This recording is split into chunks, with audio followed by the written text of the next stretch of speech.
Hello my dear aspirants, இந்த வீடியோவில் நம்ம எதை பற்றி பார்க்க போகிறோம் அப்படின்னா 6th ஸ்டாண்டர்டில் அடுத்து இருக்கிற 3 இயல், அதாவது 7, 8, 9. ஓகேங்களா? ஆல்ரெடி 1 to 6 இயல் வரைக்கும் முடிச்சாச்சு. பார்க்காதவங்க நான் டிஸ்கிரிப்ஷன் கீழே வீடியோ லிங்க் கொடுக்குறேன், பார்த்துருங்க. கண்டிப்பாக இது உங்களுக்கு யூஸ்ஃபுல்லாக இருக்கும். தமிழ் நீங்கள் புக் எடுத்து படிக்கணும்னு அவசியமே இல்லை.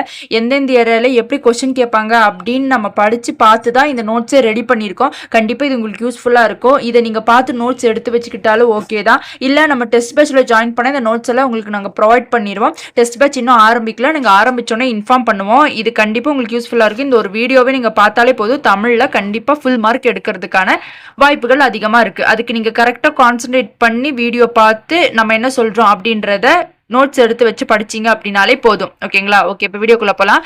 இயல் 7, புதுமைகள் செய்யும் தேசம் இது. பாரதம் அன்றைய நாற்றங்கள். பாரதம் அன்றைய நாற்றங்களை எழுதியவர் யாருன்னு கேட்டால் தாராபாரதி. தாராபாரதியின் இயற்பெயர் என்ன? ராதாகிருஷ்ணன். கவிஞாயிறு என்னும் அடைமொழி பெற்றவர் தாராபாரதி. தாராபாரதி நூல்கள் என்னென்னா புதிய விடியல்கள், இது எங்கள் கிழக்கு, விரல் நுனி வெளிச்சங்கள். பின்வருவன தாராபாரதியின் கவிதை வரிகள். புதுமை செய்த தேசம் இது, பூமின் கிழக்கு வாசல் இது, தெய்வ வள்ளுவன் நெய்த குரல்தான் தேசம் உடுத்திய நூலாடை. கம்பனின் அமுத கவிதைகளுக்கு கங்கை அலைகள் இசையமைக்க, புல்வெளியெல்லாம் பூக்காடாகி புன்னகை செய்த பொற்காலம். கல்லை கூட காவியமாக்கி கட்டி நிறுத்திய கலைக்கூடம், அண்ணல் காந்தின் சின்ன கைத்தறி அறத்தின் ஊன்றுகோலாக அப்படின்னு சொல்லி இந்த பாடல் வரிகள் இருக்கும். பூமியின் கிழக்கு வாசலாக திகழ்வது எதுன்னு கேட்டால் நமது இந்திய நாடு. இந்திய தாய்க்கு மேலாடையாக விளங்குவது மெய்யுணர்வு. அள்ள அள்ள குறையாத அமுத சுரப்பியாக திகழ்வது அன்னை பாரத நாடு. அறத்தின் ஊன்றுகோல் விளங்குவது காந்தியடிகளின் அகிம்சை என்னும் சிறிய கைத்தடி. வேற்றுமையில் ஒற்றுமையாக கொண்டது நமது நாடு. தேசம் உடுத்திய நூலோடு என கவிஞர் குறிப்பிடும் நூல் திருக்குறள். காளிதாசனின் தேனிசை பாடல்கள் எதிரொலிக்கும் இடம் காவிரி கரை. ஓகேங்களா? கலைக்கூடமாக காட்சி தருவது சிற்பக்கூடம். அடுத்தது தமிழ்நாட்டில் காந்தி. இது ஒரு உரைநடை பகுதி. இதில் ஃபுல்லாக காந்தி பற்றி தான் சொல்லியிருப்பாங்க. அவர் எப்போ சென்னைக்கு வந்தார், அவர் யார் வீட்டில் தங்கினார், அவர் என்னென்ன மாநாடு கலந்துக்கிட்டாரு, அந்த மாதிரியெல்லாம் சொல்லியிருப்பாங்க. மதுரையில் காந்தி அருங்காட்சியகம் உள்ளது. 1919 பிப்ரவரி மாதம் காந்தி சென்னைக்கு வந்தார். ஆங்கில அரசு ரவுலட் சட்டம் என்ற கொடுமையான சட்டத்தை நடைமுறைப்படுத்தி இருந்தது அவர் வந்த அந்த காலத்தில். அப்போ அதை பற்றின ஒரு கலந்தாய்வு கூட்டம் ராஜாஜி வீட்டில் நடைபெற்றிருக்கும். அப்போ அங்கே பாரதியார் அவங்க வீட்டுக்கு வரும்போது காந்தி கிட்ட பாரதியார் கேட்பாரு, இப்போ நான் ஒரு மாநாடு வச்சிருக்கேன், அந்த மாநாட்டில் உங்களால் கலந்துக்க முடியுமா அப்படின்னு சொல்லும்போது எந்த டேட்லன்னு சொல்லுவார். அப்போ அந்த டேட்ல நான் அவைலபிளா இல்லை, என்னால் வர முடியாது அப்படின்னு சொல்லுவார். சரி, ஓகே, பரவாயில்ல, நாங்களே நடத்திக்கிறோம் அப்படின்னு சொல்லிட்டு சொல்லுவார். அப்போ அவர் போன உடனே காந்தி ராஜாஜிட்ட கேட்பாரு, இது யாரு அப்படின்னு. அப்போ ராஜாஜி சொல்லுவாரு, இவர் தான் எங்களோட தமிழ்நாட்டு கவிஞர் அப்படின்னு சொல்லுவாரு. அப்போ தமிழ்நாட்டு கவிஞர்னு கேட்டா யாரு? பாரதியார். அப்போ காந்தி சொல்லுவாரு, இவரு நம்மளோட சொத்து, இவரை இழந்துராதீங்க அப்படின்ற மாதிரி சொல்லுவாரு. ஓகேங்களா? அப்ப அதுலயே தெரியும் பாரதியார் ஒரு வாட்டி தான் பேசியிருப்பாரு, அவர் ஒரு வாட்டி தான் பார்த்திருப்பாரு. அப்ப அவர் எப்படிப்பட்டவர் அப்படின்னு காந்தி அப்பவே கணிச்சிட்டாரு. ஓகேங்களா? அடுத்து பாருங்க, 1921 செப்டம்பர் மாதம் மதுரை வந்திருக்காரு. அந்த மதுரை வந்த டைம்ல வயல்வெளியில அந்த மக்கள் எல்லாருமே வெறும் இடுப்பு துண்டு, அதாவது மட்டும் கட்டிட்டு வேலை செஞ்சுட்டு இருந்தாங்க. அப்பதான் அவர் கோட் சூட்டு தலப்பாகு இதெல்லாமே போட்டிருப்பாரு. அந்த இடத்துல அவங்கள பார்த்ததுக்கு அப்புறமேட்டு தான் அவரும் ஒரே ஒரு வேஷ்டி மட்டும் போட்டுட்டு சட்டை இல்லாம வாழ்நாள் போல வாழ்ந்திருப்பாரு. ஓகேங்களா? அடுத்து காரைக்குடி கானாடு காத்தான் ஒரு அன்பர் வீட்டுக்கு செஞ்சிருப்பாரு. அந்த வீட்டுல பார்த்தா ஃபுல்லா வெளிநாட்டு பொருட்களாவே இருக்கும். அப்ப அவர் என்ன சொல்லுவாரு, இந்த மாதிரி வெளிநாட்டு பொருட்கள் இவ்வளவு வச்சதுக்கு நீங்க நீ அந்த காசு கொடுத்துருந்தா நான் வேற ஏதாவது மற்றவங்களுக்கு உதவி பண்ணியிருப்பேன் அப்படின்னு சொல்லியிருந்தாரு. அப்போ அடுத்த வாட்டி அவர் வீட்டுக்கு போகும்போது அந்த வெளிநாட்டு பொருட்கள் எதுவுமே அவங்க வீட்டில் இல்லை அப்படின்னு சொல்லுவாங்க. அது எங்கன்னா அவரோட அன்பர் வீடு எதுன்னு கேட்டால் காரைக்குடி கானாடு காத்தான்ல. அதுக்கப்புறம் மதுரை மீனாட்சி அம்மன் கோவிலுக்கு போவார். அங்கே என்ன பண்ணுவாங்க அப்படின்னா, அங்கே ஒரு சாராருக்கு மட்டும்தான் உள்ளே போகிறதுக்கான அனுமதி கொடுப்பாங்க. அப்போ அந்த மாதிரி ஒருத்தவங்க மட்டும் போகிறதுக்கு அனுமதி கொடுக்குற கோவிலுக்கு நான் வரவே மாட்டேன் அப்படின்னு சொல்லிட்டு அந்த அன்னைக்கு அவர் அங்கே போகாமல் விட்டார். அப்போ அடுத்த வாட்டி போகும்போது எல்லாரும் போகிற மாதிரி இருந்தது, இவரும் போயிட்டு வந்தார். அதே மாதிரி தான் குற்றாலத்துக்கு போகும்போதும் அங்கே ஒரு கோவில் இருந்தது. அப்போ அந்த கோவிலை தாண்டி சிலவங்க மட்டும் தான் போகணும், வேற ஜாதியில் இருக்கிறவங்க போகக்கூடாதுன்னு சொன்னனால அந்த குற்றாலத்துக்கு போமாறு. அப்ப அடுத்த வாட்டி வரும்போது அந்த குற்றாலத்துல எல்லாருமே குளிக்க போயிருந்தாங்க அந்த மாதிரி. அப்போ ஒருத்தருக்கு மட்டும் ஒரு விஷயம் பொருந்தும் அப்படின்னா அதுக்கு அவரு தலையிடல, எனக்கு அது வேணாம் அப்படின்னு அதை ஒதுக்கிட்டாரு. அப்ப அடுத்த வாட்டி பார்க்கும்போது அந்த இடத்துல அந்த விஷயம் எல்லாமே சரியா இருந்திருக்கு. ஓகேங்களா? அடுத்து அவருக்கு ரொம்ப பிடிச்சது அவரை பெரிதும் கவர்ந்த நூல் எதுன்னு கேட்டா திருக்குறள். தமிழ் கையேடு அப்படின்னு சொல்லி ஜியு போப்பன் எழுதியிருப்பாரு. அது அவருக்கு ரொம்ப பிடிக்கும்னு சொல்லியிருப்பாரு. 1937 சென்னையில இலக்கிய மாநாடு நடந்திருக்கும். அங்க காந்தி தான் தலைமை வகிச்சிருப்பாரு. அங்க வரவேற்பு குழு தலைவராக யார் இருப்பாருன்னா உவை சாமிநாதர் இருப்பாரு. அவரு ஒரு சிறப்பான தமிழ்ல செம்மையா பேசியிருப்பாரு. அப்ப அதுக்கு அவர் என்ன சொல்லியிருப்பாரு அப்படின்னா, இந்த பெரியவரின் அடிநிழலில் இருந்து தமிழ் கற்க வேண்டும் என்னும் ஆவல் உண்டாகிறது அப்படின்னு சொல்லி உவை சாமிநாதரை பேசுறத பார்த்து காந்தி சொல்லியிருப்பாரு. ஓகேங்களா? அவ்வளவுதான் அந்த லெசன்ல இருக்கும். அடுத்து வேலு நாச்சியார் லெசன். விடுதலை போரில் ஆண்களுக்கு நிகராக செயல்பட்டு வெற்றி வகை சூடிய பெண் தான் யாருன்னு கேட்டா வேலு நாச்சியார். அவங்க வீரத்தை பத்தி நமக்கே தெரியும். சோ இது ரொம்ப ஒரு இன்ஸ்பயரான ஸ்டோரியா இருக்கும் வேலு நாச்சியாரோட ஸ்டோரி. அடுத்து ராமநாதபுரத்தை ஆட்சி செய்த செல்லமுத்து மன்னரின் ஒரே மகள் தான் யாரு? வேலு நாச்சியார். ஒரே மகள்ன்றனால அவர் ஒரு ஆண் பிள்ளை மாதிரி வளர்த்துட்டாங்க. அவங்களுக்கு தமிழ் தெரியும், ஆங்கிலம் தெரியும், பிரெஞ்சு தெரியும், உருது தெரியும். அதே மாதிரி வேலு நாச்சியார் பெற்ற பயிற்சிகள் என்னன்னு கேட்டா சிலம்பம், குதிரை ஏற்றம், வாள்போர், பில் பயிற்சி, இது எல்லாமே அவங்களுக்கு தெரியும். வேலு நாச்சியார் கணவர் யாருன்னு கேட்டா சிவகங்கையை சேர்ந்த முத்துவடுகநாதர். ஓகேங்களா, இவங்களதான் கொன்றுவாங்கன்னு சொல்லிட்டு அவங்கள பழி வாங்குறதுக்காக தான் வேலு நாச்சியார் வந்திருப்பாங்க. ஓகேங்களா, முத்துவடுகநாதர் வீரமரம் அடைந்த இடம் காளையார் கோவில். காளையார் கோவில்ல தான் முத்துவடுகநாதர் கொன்றுவாங்க. இதை சோஷியல் சயின்ஸ்லயும் இருக்கும், தமிழ்லயும் இருக்கும், படிச்சுக்கணும். வேலு நாச்சியார் திண்டுக்கல் கோட்டையில் தங்கி படையை திரட்டி பயிற்சி அடைத்தார். தான் கணவனை கொண்டுட்டாங்க அப்படின்ற வெறியில ஒரு கோட்டையில தங்கி பயிற்சி பெற்றிருந்தாங்க. அப்ப வேலுநாச்சியார் அமைச்சர் யாருன்னு கேட்டா தாண்டவராயன். வேலுநாச்சியார் தளபதிகள் யாருன்னா பெரிய மருதும் சின்ன மருதும். மைசூரில் இருந்து ஹைதர் அலியா அனுப்பப்பட்டவர்கள் 5000 குருதைப்பட வீரர்கள். அப்போ மைசூருக்கு போகும்போது உருது மொழியில ஹைதர் அலி கிட்ட பேசணுன்னே வேலுநாச்சியாரோட திறமையை பார்த்து ரொம்ப பெருமை பாராட்டியிருப்பாங்க. ஒரு லெட்டர் எழுதியிருப்பாங்க, இந்த மாதிரி எனக்கு இந்த மாதிரி ஒரு குதிரை படை வேணும், எனக்கு உதவுங்கன்னு சொல்லும்போது அப்போ ஹைதர் அலி ஒரு 5000 குதிரை படையை வேலுநாச்சியாருக்கு அனுப்பி வச்சிருப்பாங்க. அப்புறம் ஹைதர் அலியா மைசூர் சந்தித்து அவரோட உருது மொழி பேசியவர் யாருன்னு கேட்டா வேலுநாச்சியார். பன்மொழி அறிவு பெற்ற அரசியார் யாருன்னு கேட்டா வேலுநாச்சியார். வேலுநாச்சியார் படையில் ஆண்கள் படைப்பிரிவுக்கு தலைமையேற்றவர்கள் மருது சகோதரர்கள். பெண்கள் படைப்பிரிவுக்கு தலைமையேற்றவர் யாருன்னு கேட்டா குயிலி. சிவகங்கை கோட்டை கதவுகள் திறக்கப்படும் நாள் விஜயதசமி திருநாள். விஜயதசமி திருநாளில் கோட்டைக்குள் செல்வதற்கு பெண்களுக்கு மட்டுமே அனுமதி உண்டு. வேலுநாச்சியாரை காட்டிக் கொடுக்க மறுத்து ஆங்கிலேயர்கள் கொல்லப்பட்ட பெண் யாருன்னு கேட்டா உடையாள். பெண் பிரிவுக்கு தலைமையேற்றவர் குயிலி. ஆனா உடையாள் யாருன்னு கேட்டா ஆங்கிலேயர் உடையாள்கிட்ட கேட்டிருப்பாங்க வேலுநாச்சியாரை பத்தி சொல்லு அப்படின்னு. அப்ப அவ என்ன பண்ணிருப்பா? மறுத்திருப்பா, இல்ல என்னால சொல்ல முடியாது அப்படின்னு. அப்ப என்ன பண்ணிருப்பாங்க? அவளை கொன்றிருப்பாங்க. சிவகங்கையை நோக்கி படை புறப்பட்ட நாள் விஜயதசமிக்கு முதல் நாள்.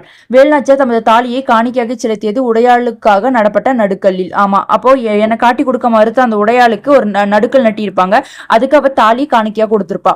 வேலுநாச்சியாரின் காலம் என்னன்னு கேட்டா 1730 to 1796. வேலுநாச்சியார் சிவகங்கை மீட்ட ஆண்டு 1780. ஜான்சி ராணிக்கு முன்பே ஆங்கிலேயர் எதிர்த்து வீர போர் புரிந்தவர் யாருன்னு கேட்டா வேலுநாச்சியார் தான். உயிரை தந்து நாட்டை மீட்டு கொடுத்தவள் குயிலி. சிவகங்கை மீட்க உதவியை வேலுநாச்சியாரின் வீரம், மருது சகோதரின் ஆற்றல், ஹைதர் உதவி, குயிலியின் தியாகம், இது எல்லாமே இருந்துச்சுன்னு சொல்றாங்க. சிவகங்கையை மீட்கிறதுக்கு இவங்க எல்லாரோட தியாகமும் ஆற்றலும் ஹைதர் உதவி, குயிலியோட தியாகம், இது எல்லாமே ஒன்றுபட்டனால தான் அதை மீட்க முடிஞ்சிச்சு அப்படின்னு சொல்றாங்க. ஓகேங்களா, அடுத்து 4 வகை சொற்கள். தமிழில் சில எழுத்துக்கள் தனித்து நின்று பொருள் தரும், ஒன்றுக்கு மேற்பட்ட எழுத்துக்கள் தொடர்ந்து பொருள் தரும். ஆமா, தமிழ்ல ஓரெழுத்து ஒரு மொழியே 42 இருக்கு, நமக்கு தெரியும். ஒரு எழுத்துல ஒரு பொருள் இருக்கு அப்படின்னா அது அந்த தமிழ்ல மட்டும்தான் இருக்கும். அதே மாதிரி 2 எழுத்துக்கள் நிறைய எழுத்துக்கள் சேர்ந்து பொருள் தரும் சொல்றாங்க. எடுத்துக்காட்டு சொல்லியிருக்காங்க பாருங்க, ஈ, பூ, மை, கல், கடல், தங்கம், இது எல்லாமே பொருள் தரும். இலக்கண அடிப்படையில் சொற்கள் பெயர்ச்சொல், வினைச்சொல், இடைச்சொல், உரிச்சொல் என 4 வகைப்படும் சொல்றாங்க. இதுல பெயர் சொல்னு என்னன்னு பார்க்கலாம். ஒன்றன் பெயரை குறிக்கும் சொல் பெயர் சொல். அது இருக்கு. ஒன்றன் பெயரை குறிக்கும் சொல் பெயர் சொல். எடுத்துக்காட்டு சொல்லியிருக்காங்க பாரதி, பள்ளி, காலை, கண்ணு, நன்மை, ஓடுதல், இது எல்லாமே ஒரு பெயரை குறிக்கும். எல்லாமே பெயர் சொல்னு சொல்றாங்க. அதுக்கப்புறமேட்டு வினை என்னும் சொல்லுக்கு செயல் என்பது பொருள். செயலை குறிக்கும் சொல் வினை சொல் சொல்றாங்க. அப்ப வினைக்கு என்ன மீனிங்னா செயல், ஒரு செயலை செய்வதுதான் வினைன்னு சொல்றாங்க. அதுதான் வினை சொல்னு சொல்றாங்க. அதாவது வா, போ, எழுது, விளையாடு, இது எல்லாமே ஒரு செயல். இது எல்லாமே ஒரு செயலா நம்ம பண்றோம். அதனால இதை வினைச்சொல்னு சொல்றாங்க. ஓகேங்களா, வினைக்கு இன்னொரு பெயர் இருக்கு, அதுதான் செயல்னு சொல்றாங்க. அடுத்து இடைச்சொல். பெயர் சொல்லையும் வினைச்சொல்லையும் சார்ந்து வரும் சொல் இடைச்சொல் ஆகும் சொல்றாங்க. அரைஞ்சு வந்திருக்கு, அப்ப இதுதான் இடைச்சொல்னு சொல்றாங்க. அடுத்து மற்ற ஐன்னு சொல்றோம். மற்ற அப்படின்னா மற்ற ஒருவர், ஐ அப்படின்னா திருக்குறளை. அப்ப இடைச்சொல் அப்படின்னா பெயர் சொல்லையும் வினைச்சொல்லையும் சார்ந்து வரும் சொல்லுன்னு சொல்றாங்க. ஓகேங்களா, அடுத்து உரிச்சொல் பாருங்க. பெயர்ச்சொல், வினைச்சொல் ஆகியவற்றின் தன்மையை மிகுதிப்படுத்த வருவது உரிச்சொல் ஆகும். இப்போ மாநகரம் சாலை சிறந்தது. இதுல நார்மலா நகரம்னு சொல்லலாம். ஆனா இந்த மாவை சேர்த்து ஒரு உரிச்சொல், அதாவது மிகைப்படுத்தி கூறுவது, அதனாலதான் இது மாநகரம் அப்படின்னு சொல்றோம். மாநகரம்னா ஒரு வியப்போடையும் ஒரு பெருசு ஒரு பிரம்மாண்டமான விஷயத்தையும் சொல்றது, அதாவது மிகுதிப்படுத்தி அதிகமா சொல்றது அப்படின்றதுதான் உரிச்சொல் அப்படின்னு சொல்றாங்க. சாலை சிறந்தது, சிறந்ததுன்னு சொல்லலாம். ஆனா சாலை சிறந்ததுன்னா அதை விட சிறந்ததுன்னு சொல்றாங்க. ஓகேங்களா, அடுத்து இன்னும் சில செய்திகள். இது புக் பேக்ல இருக்கும். இந்திய விடுதலைக்கு பாடுபட்டவர்கள் ஒருவர் யாருன்னு கேட்டா வ.உ. சிதம்பரனார். வ.உ.சி அவர்கள் புலமை பெற்ற மொழிகள் தமிழ், ஆங்கிலம். வ.உ.சியின் பன்முகத்தன்மைகள் வழக்கறிஞர், எழுத்தாளர், பேச்சாளர், தொழிற்சங்க தலைவர். ஆங்கிலேயரின் கப்பல்களுக்கு போட்டியாக உள்நாட்டு இந்திய கப்பல் நிறுவனத்தை தொடங்கியவர் வ.உ. சிதம்பரனார். வ.உ. சிதம்பரனார் தொடங்கிய கப்பல் நிறுவனம் சுதேசி நாவாய் சங்கம். சுதேசி நாவாய் சங்கம் பதிவு செய்யப்பட்ட நாள் 1906 அக்டோபர் 16 சென்னைக்கு செல்லும் போது பாரதியாரை சந்திப்பதை வழக்கமாக கொண்டிருந்தவர் வ.உ.சி. வ.உ. சிதம்பரனார் விரும்பி கேட்டவை பாரதியார் பாடல்கள். ஓகேங்களா. அடுத்த கலைச்சொல் பார்க்கலாம். பேட்ரியாட்டிசம் நாட்டுப்பற்று, ஆர்ட் கேலரி கலைக்கூடம், லிட்ரேச்சர் இலக்கியம், நாலேஜ் ஆஃப் ரியாலிட்டி மெய்யுணர்வு. அடுத்து 8 எல்லாரும் இன்புற. பராபர கண்ணி. பராபர கண்ணி நூலை எழுதியவர் தாயுமானவர். நம் முன்னோர்களின் வாழ்க்கை அனுபவங்களை உள்ளடக்கியவை அற இலக்கியங்கள். வாழ்வியல் நெறிகளையும் ஒழுக்கங்களையும் விளக்குபவை அற இலக்கியங்கள். இது நமக்கு தெரியும். ஓகேங்களா. அந்த தாயுமானவர் பாடல் வரிகள் பார்க்கலாம். தம்முயிர் போல் எவ்வுயிரும் தானென்று தண்டருள் கூர் செம்மையருக்கு ஏவல் என்று செய்வேன் பராபரமே. அன்பர் பணி செய்ய என்னை ஆளாக்கி விட்டுவிட்டால் இன்ப நிலை தானே வந்து எய்தும் பராபரமே. எல்லோரும் இன்புற்று இருக்கு நினைப்பதுவே அல்லாமல் வேறொன்றும் அறியேன் பராபரமேன்னு சொல்றாங்க இந்த பாடல் வரிகள்ல. இதுல என்ன சொல்றாங்க அப்படின்னா, அனைத்து உயிர்களையும் தம்முயிர் போல் கருதும் கருணை மிகுந்த சான்றோருக்கு தொண்டு செய்ய வேண்டும்னு சொல்றாங்க ஃபர்ஸ்ட் லைன்ல. ஓகேங்களா. அடுத்து என்ன சொல்றாங்கன்னா, அன்பர்களுக்கு தொண்டு செய்பவராக என்னை ஆக்கிவிட்டால் போதும் இன்ப நிலை தானே வந்து சேரும். அன்பா இருக்கிறவங்களுக்கு நான் பணி செய்யணும், அதாவது தொண்டு செய்யணும். அப்படி செஞ்சாலே போதும், எனக்கு வேற எதுவுமே தேவையில்லை, எனக்கு அதுவே ஒரு இன்ப நிலை அப்படின்னு சொல்லி சொல்றாரு. இதெல்லாம் கடவுள்கிட்ட அவர் வேண்டுறாரு. அதுக்கப்புறமேட்டு எல்லாரும் இன்பமாகவே வாழ வேண்டும், அதை தவிர வேற எதையும் நான் நினைக்க மாட்டேன்னு சொல்றாங்க. இந்த மாதிரி மனசு யாருக்காவது வருமா? வராது. நம்ம மட்டும் சந்தோஷமா இருக்கணும்னு நினைக்கிறவங்க தான் நிறைய பேர் இருப்பாங்களே தவிர எல்லாருமே சந்தோஷமா இருக்கணும்னு நினைக்கிறவங்க கொஞ்சம் பேர் தான் இருப்பாங்க. அந்த மாதிரிதான் இவரும் சொல்றாரு. ஓகேங்களா. அடுத்து சொல்லும் பொருளும் பாருங்க. தண்டருள் குளிர்ந்த கருணை, செம்மையருக்கு சான்றோருக்கு, பராபரமே மேலான பொருளை, பணினா தொண்டு, ஏவல்னா தொண்டு, கூர்னா மிகுதி, அல்லாமல் அதை தவிர, எய்தும்னா கிடைக்கும். ஓகேங்களா. அடுத்து தாயுமானவர் திருச்சி ஆண்ட விஜய ரகுநாத சொக்கலிங்கரிடம் தலைமை கணக்கராக பணிபுரிந்தவர். தமிழ் மொழியின் உபிநிடதம் என போற்றப்படும் நூல் தாயுமானவர் பாடல்கள். பராபர கண்ணி எனும் தலைப்பில் உள்ள பாடல்கள் இடம்பெற்ற நூல் தாயுமானவர் பாடல்கள். கண்ணி என்பது 2 அடிகளில் பாடப்படும் பாடல் வகைன்றாங்க. கண்ணினா 2 அடிகள்ல, அதான் இப்ப 2 அடியா தானே கொடுத்துருக்காங்க, அப்போ அததான் கண்ணின்னு சொல்றாங்க. அதான் பராபர கண்ணி. நீங்கள் நல்லவர் அப்படின்னு சொல்லிட்டு ஒரு ஸ்டோரி இருக்கும். ஓகேங்களா. அதுல பெருசா இம்பார்ட்டன்ட் கிடையாது, இது மட்டும் தான் இம்பார்ட்டன்ட். சொல்லும் பொருளும். சுயம்னா தனித்தன்மை, உள்ளீடுகள் உள்ளே இருப்பவை. ஆசிரியர் இந்த நீங்கள் நல்லவர் எழுதியவர் கலில் கிப்ரான், லெபனான் நாட்டைச் சேர்ந்தவர். இப்பாடல் கவிஞர் புவியரசு மொழிபெயர்த்த தீர்க்கதரிசி என்னும் நூலில் இடம்பெற்றுள்ளதுன்னு சொல்றாங்க. ஓகேங்களா. அதாவது நீங்கள் நல்லவர் அப்படின்னு சொல்லி அந்த வரிகள் இருக்கும். அது ரொம்ப இம்பார்ட்டன்ட் கிடையாது, கேட்க மாட்டாங்க. பட் அதை நான் ஜஸ்ட் படிக்கிறேன் பாருங்க. வாழ்க்கை பின் திரும்பி செல்லாது, நேற்றுடன் ஒத்து போகாது, கொடுப்பவரின் பரிசுடன் அவருக்கு சமமாக எழுங்கள், சிறகுகளின் மீது எழுவது போல. உழைக்கும் போது நீங்கள் புல்லாங்குழலாகி விடுகிறீர்கள், அதன் இதயம் காலத்தின் கிசுகிசுப்பை ஒரு இசையாக மாற்றி விடுகிறது.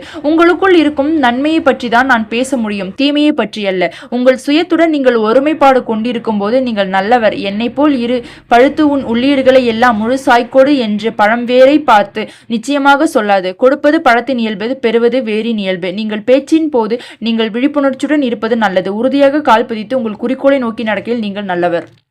இது ஒரு மோட்டிவேஷனா இருக்கும். இது படிக்கும்போது உங்களுக்கு ஒரு மோட்டிவேஷனா இருக்கும். அந்த அளவுக்கு அழகா சொல்லியிருப்பாங்க அதுல. ஓகேங்களா. பசிப்பினி போக்கிய பாவை. உலகில் தோன்றிய அனைத்து உயிரினங்களுக்கும் இன்றியமையாதது உணவு. ஆமா, அது நமக்கு நல்லாவே தெரியும். உலக உயிர்கள் அனைத்தும் வாழ்நாள் முழுவதும் உணவு தேடிய உழைக்கின்றன. உயிர்களுக்கு ஆதாரமாக விளங்குவது உணவு. தனி ஒருவனுக்கு உணவில்லை எனில் இந்த ஜகத்தினை அழித்திடுவோம் என்று பாடியவர் யாருன்னு கேட்டா பாரதியார். பசித்திருக்கும் ஒருவனுக்கு உணவு அளிப்பது உயிர் கொடுப்பதற்கு இணையானது. கண்டிப்பா. மணிமேகலை பூம்புகார் நகரை சேர்ந்தவள். மணிமேகலை மணிப்பல்லவ தீவுக்கு கொண்டு வந்து சேர்த்தது மணிமேகலா தெய்வம். இது ஒரு ஸ்டோரி தான். மணிமேகலை அப்படின்றவங்க ஒருத்தவங்க இருப்பாங்க. அவங்கள ஒரு மணிப்பல்லவ தீவுக்கு கொண்டு போய் சேர்க்கிறது மணிமேகலா தெய்வம், அதாவது ஒரு கடவுள். அங்க போனா அவளுக்கு ஒரு அமுத சுரப்பி கிடைக்கும். ஓகேங்களா. அந்த அமுத சுரப்பி என்ன இருக்கும் அப்படின்னா, அதுக்குள்ள நம்ம என்ன போட்டாலும், பணமா இருக்கட்டும், தண்ணியா இருக்கட்டும், சாப்பாடா இருக்கட்டும், எது போட்டாலும் அது அதுக்குள்ள இருந்து எடுக்க எடுக்க எடுக்க எடுக்க வந்துட்டே இருக்கும். ஓகேங்களா.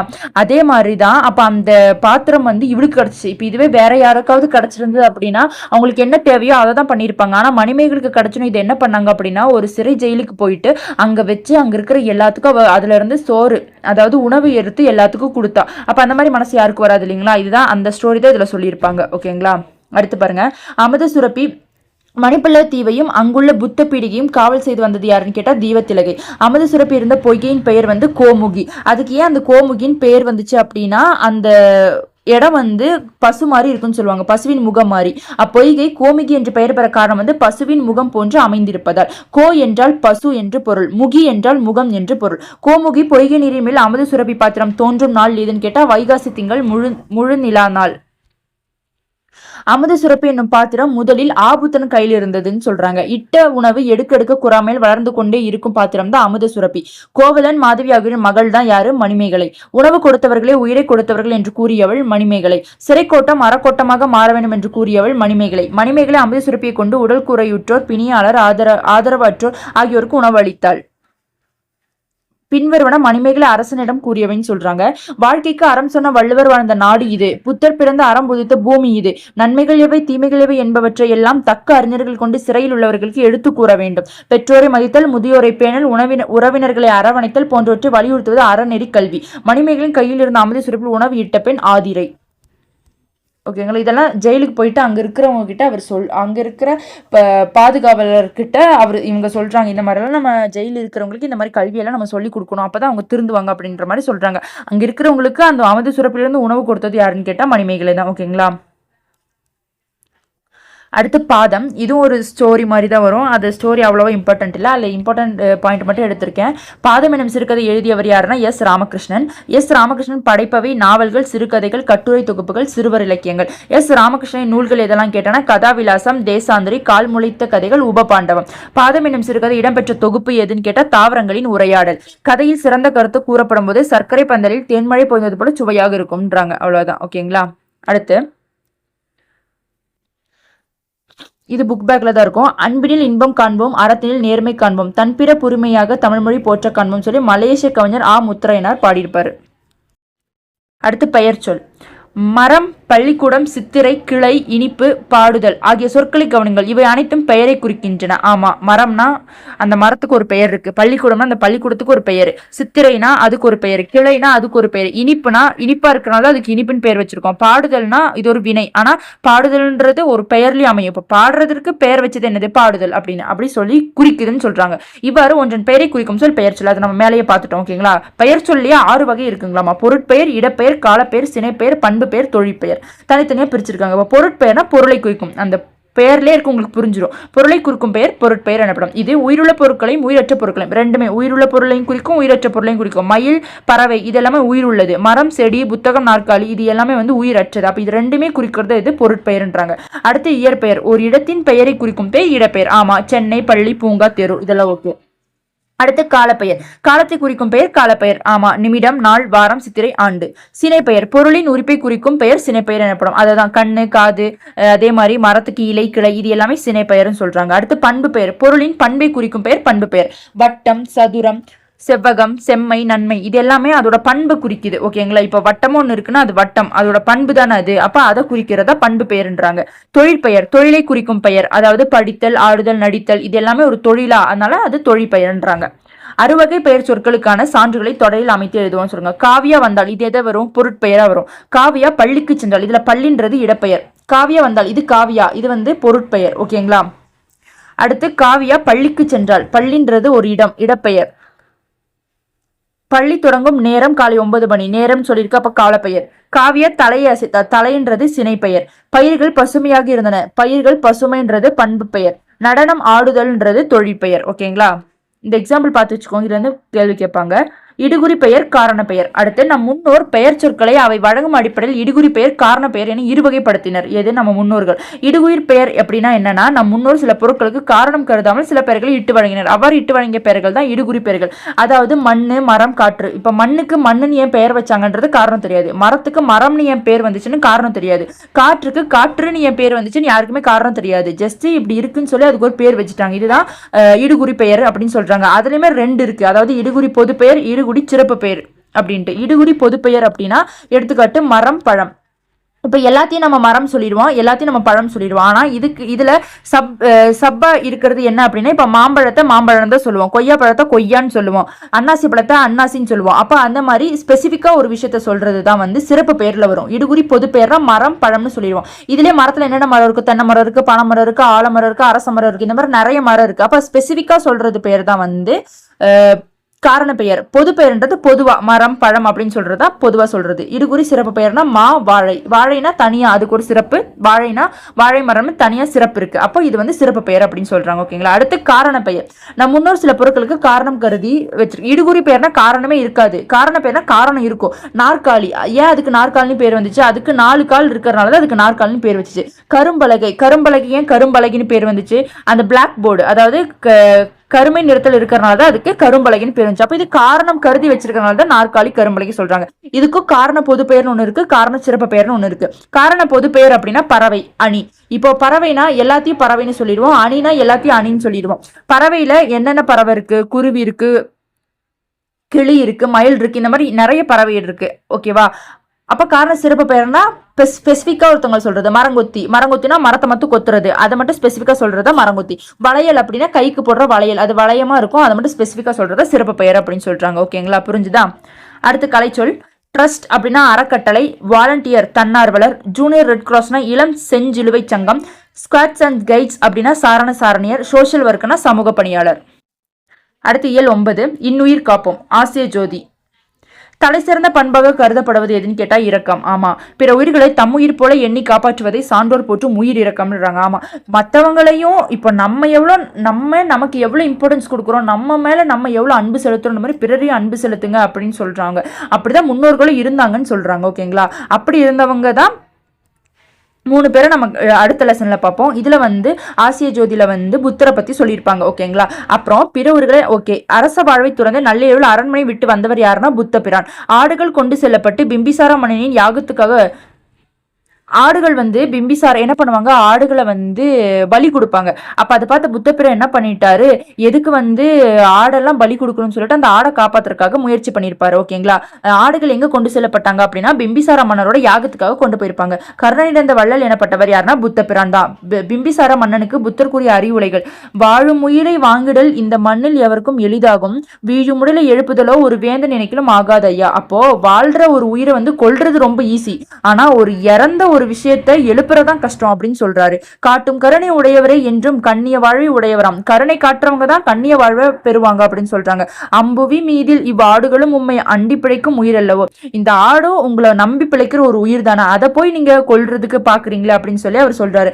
1000 பாவங்கள் செய்வதெல்லாம் 7 ஆட்டின் தலையோடு அகன்றிடுமோ. அப்ப அவர் செஞ்ச பாவத்துக்கு ஆட்டை வந்து பலி கொடுத்தா அது எப்படி உங்க பாவம் நீங்கிடுமா அப்படின்றாங்க. தீயவும் நல்லவும் செய்தவரை விட்டு செல்வது ஒரு நாளும் இல்லை ஐயா, அதனால் தீவினை செய்ய வேண்டாம், 7 ஆட்டின் உயிரையும் வாங்க வேண்டாம் அப்படின்னு சொல்லிட்டு அந்த ஆட்டை கூட்டிட்டு வந்துருவாரு. சொல்லும் பொருளும் பாருங்க. அஞ்சினர்னா பயந்தனர், வீழும்னா விழும், கருணைனா இரக்கம், ஆகாதுன்னா முடியாது.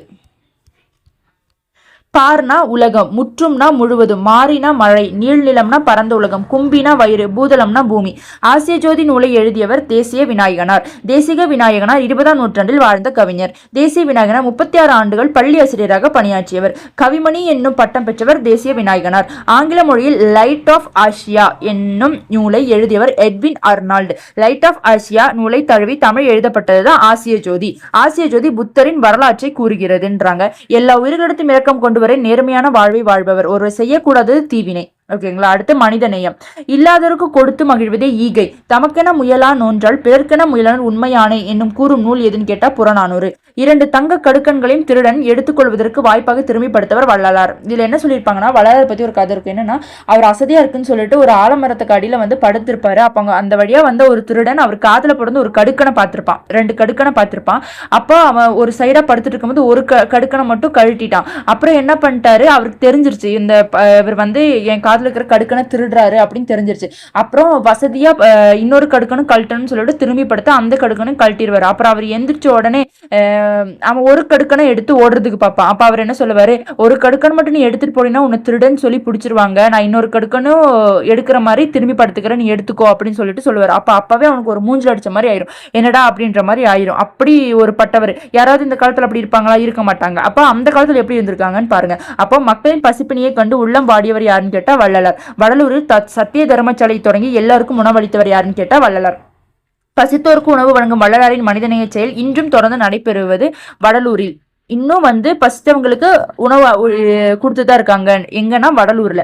வாடிய பயிரை கண்ட போதெல்லாம் வாடினேன் என்று பாடியவர் யாருன்னு கேட்டா வள்ளலார். உறவினர்களால் ஒதுக்கப்பட்ட தொழுநோய் கொண்ட மூதாட்டிக்கு தொண்டு செய்தவர் யாருன்னு கேட்டா அன்னை தெரசா. அந்த தொழுநோயில் இருக்கிறவங்க யாராவது போய் தொடுவாங்களா, அவங்க கிட்ட போவாங்களா? யாருமே போக மாட்டாங்க. ஆனா அன்னை தெரசா அவங்கள தொட்டு தூக்கி அவங்களுக்கு உணவளித்து அவங்கள ஆதரவா பாத்துக்கிட்டாங்கன்னு சொல்றாங்க. ஓகேங்களா. மக்களுக்கு செய்யும் பணி இறைவனுக்கு செய்யும் பணி என்று வாழ்ந்தவர் தான் யாருன்னா அன்னை தெரசா. அமைதிக்கான நோபல் பரிசை முதலில் பெற்ற இந்தியர் யாருன்னு கேட்டா அன்னை தெரசா. அது ஆண்டு 1979.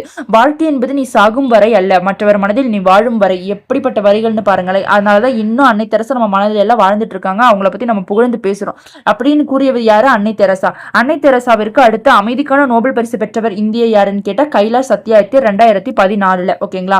பள்ளி செல்லாத குழந்தைகள் மேல் பரிவு கொண்டவர் கைலாஷ் சத்யார்த்தி. குழந்தைகளை பாதுகாப்பு என்னும் இயக்கத்தை தொடங்கியவர் கைலாஷ் சத்யார்த்தி. இந்த இயக்கத்தை ஏன் தொடங்கியிருப்பாருன்னா, நிறைய குழந்தை தொழிலாளர்கள் அந்த காலத்துல எல்லாம் வச்சு தொழில் செஞ்சுட்டு இருப்பாங்க. அவங்க ஸ்கூலுக்கு அனுப்பிச்சிருக்க மாட்டாங்க. அதனாலதான் குழந்தைகளை பாதுகாப்போம்ன்ற ஒரு இயக்கத்தை தொடங்கி எல்லா குழந்தைகளும் ஒரு படிப்பு வழங்குறதுக்காக முயற்சி செய்தார். ஓகேங்களா. அடுத்து கடந்த 30 ஆண்டுகள் கைலாஷ் சத்யார்த்தி பள்ளியில் சேர்க்கப்பட்ட குழந்தை தொழில் எண்ணிக்கை எவ்வளவுனா 86,000. உலக குழந்தைகள் கல்வி உரிமைக்காக 103 நாடுகளை 80,000 கிலோமீட்டர் தூரம் நடைப்பயணம் சென்றவர் யாருன்னு கேட்ட கைலாஷ் சத்யார்த்தி. குழந்தைகளின் கல்வி மற்றும் உரிமைக்காக நாடு கடந்து பரப்புரையாற்றி வருபவர் கைலாஷ் சத்யார்த்தி. குழந்தைகளை தொழிலாளராக மாற்றுவது மனித தன்மைக்கு எதிரான குற்றம்னு சொன்னது யாருன்னா கைலாஷ் சத்யார்த்தி தான். உலகத்தை குழந்தைகளின் கண் கொண்டு பாருங்கள், உலகம் அழகானது அப்படின்னு சொல்லி அழகா சொல்லியிருப்பாரு யாரு? கைலாஷ் சத்யார்த்தி. எல்லா உயிரிழத்து அன்பு செலுத்துதலை மனித நேயம். தம் பொருளை கவர்ந்தவிடம் அன்பு காட்டியவர் யாருன்னா வள்ளலாறு. பசிப்பினி போக்கியவர் யாருன்னு கேட்டா வள்ளலாறு. குழந்தைகள் உரிமைக்கு பாடுபட்ட யாருன்னு கேட்டா கைலாஷ் சத்யார்த்தி. தொழுநோயாளிகளிடம் அன்பு காட்டியவர் யாருன்னு கேட்டா அன்னை தெரசா. ஓகேங்களா. சூப்பர். அடுத்து அணி இலக்கணம்.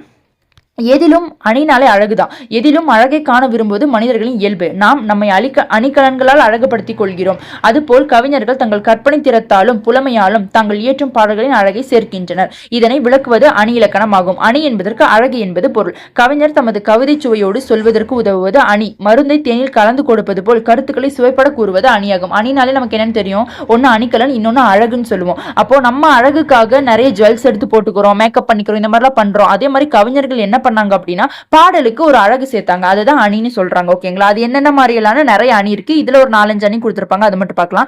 இயல்பு நவிர்ச்சி அணி. ஒரு பொருளின் இயல்பை உள்ளது உள்ளபடி அழகுடன் கூறுவதை இயல்பு நவிர்ச்சி அணின்னு சொல்றாங்க. ஒரு பொருள் இருக்கு, நார்மலா இப்போ ஒரு விஷயம் நம்ம தூரத்துல ஏதாவது ஒரு மயில் இருக்கு, அது டான்ஸ் ஆடுது.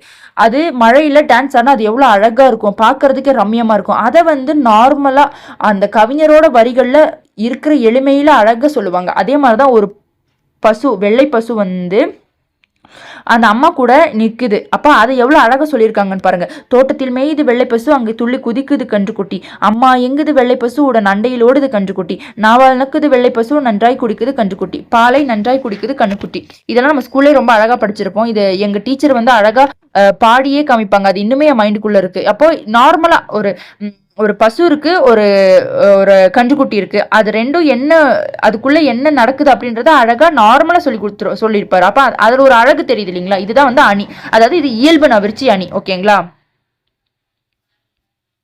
அதான் பாருங்க. கவிமணி தேசிய விநாயகனார் பசுவும் கன்றும் ஒன்றுடன் ஒன்று கொஞ்சி விளையாடுவது இயல்பாக எடுத்து கூறியுள்ளார். எனவே இது இயல்பு நவிர்ச்சி அணின்றாங்க. அடுத்து உயர்வு நவிர்ச்சின்னா அதுக்கு ஆப்போசிட். ஒரு பொருளின் இயல்பை மிகைப்படுத்தி அழகுடன் கூறுவதுதான் உயர்வு நவிர்ச்சி அணின்றாங்க. குளிர்நீரில் குளித்தால் கூதல் அடிக்கும் என்று, வெந்நீரில் குளித்தால் மேல கருக்கும் என்று, ஆகாச கங்கை அனல் உரைக்கும் என்று, பாதாள கங்கையை பாடி அழைத்தார் உன் தாத்தா என்று ஒரு தாய் தாலாட்டு பாடுகிறார். இது உயர்வு நவிர்ச்சி அணி அமைந்துள்ளது. பாருங்க. ஆகாயத்து குளிர் நீரில் குளித்தால் கூதல் அடிக்கும் என்று, வெந்நீரில் குளித்தால் மேலே கருக்கும் என்று, ஆகாச கங்கை அனல் உரைக்கும் என்று, ஆகாச கங்கை அனல் உரைக்கும் என்று. இது ஒரு நார்மல் விஷயம் தான். குளிர் தண்ணீர்ல குடிச்சா குளிர் அடிக்கும் அப்படின்னு சொல்லிட்டு, வெந்நீர்ல குளிச்சா மேல் கருக்கும் அப்படின்னு சொல்லிட்டு சொல்றாங்க. அதாவது ஆகாச கங்கை அனல் உரைக்கும் என்று பாதாள கங்கையை பாடி அழைத்தார் அப்படின்னு சொல்லிட்டு அவங்க தாத்தா அப்படி பாடினாருன்னு சொல்லிட்டு நார்மலா இருக்கிற விஷயத்த ஒரு உயர்வு நவிர்ச்சியா, ஒரு இன்னும் கொஞ்சம் அதுக்கு மெருகேத்தி பாடப்பட்டதுதான் உயர்வு நவிர்ச்சி அணி அப்படின்னு சொல்றாங்க. ஓகேங்களா. அப்ப இல்ல 2 அணி தான் கொடுத்திருக்காங்க. என்ன அப்படின்னா இயல்பு நவிர்ச்சி 1, உயர்வு நவிர்ச்சி 1. அடுத்து கலைச்சொல் பாருங்க. ஹியூமனிட்டினா மனிதநேயம், மெர்சினா கருணை, டிரான்ஸ்பிளான்டேஷன்னா உறுப்பு மற்றும் அறுவை சிகிச்சை, நோபல் பரிசுனா நோபல் பரிசு, லாரினா சரக்குந்து. ஓகேங்களா. ஓகே மை டியர் ஆஸ்பிரண்ட்ஸ், இதோட 6th ஸ்டாண்டர்ட் நம்ம முடிச்சிட்டோம். ஓகேங்களா. 6th ஸ்டாண்டர்ட் நம்ம முடிச்சிட்டோம். இன்னும் இதுக்கு முன்னாடி 2 வீடியோ பார்க்காதவங்க தயவு செஞ்சு பார்த்துருங்க. ஏன்னா இது கண்டிப்பாக உங்களுக்கு யூஸ்ஃபுல்லாக இருக்கும். அடுத்து நாளைக்கு நம்ம 7th பார்ப்போம், 8th பார்ப்போம், 9th 10th. இந்த ஒரு 10 டேஸ்க்குள்ளே நம்ம இது எல்லாத்தையும் முடிச்சிடலாம். கண்டிப்பாக உங்களுக்கு இது யூஸ்ஃபுல்லாக இருக்கும்னு நினைக்கிறேன். நம்பி படிங்க. கண்டிப்பாக ஒரு நல்ல ஸ்கோர் பண்ணலாம். Thank you, stay tune.